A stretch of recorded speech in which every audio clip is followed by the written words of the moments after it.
मराठा समाजामधला एक वर्ग आहे की जे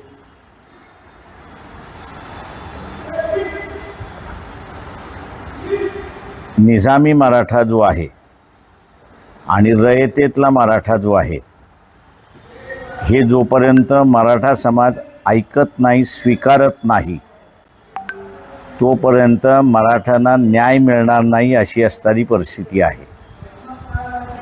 निजामी मराठे जे आहेत ते निजामबरोबर राहिलेले आहेत आणि रयतेतले मराठे जे आहेत ते शिवाजी महाराजांबरोबर राहिलेले आहेत.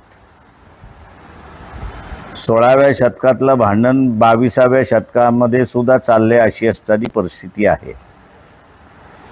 सत्तेमध्ये बसलेला पूर्णपणे हा निजामी मराठा आहे आणि निजामी मराठा हा काही रयतेतल्या मराठ्याला आरक्षण देण्याच्या मनस्थितीत नाही. हे जेवढ्यात लवकरात लवकर इथे रयतेतल्या मराठ्याच्या डोक्यामध्ये शिरेल आणि लग्नाच्या भाषेमध्ये म्हणायचं झालं तर निजामी मराठ्याकडून जोपर्यंत तो फारकत घेत नाही तोपर्यंत रयतेतल्या मराठ्यांना आरक्षण मिळणार नाही आणि न्यायही मिळणार नाही.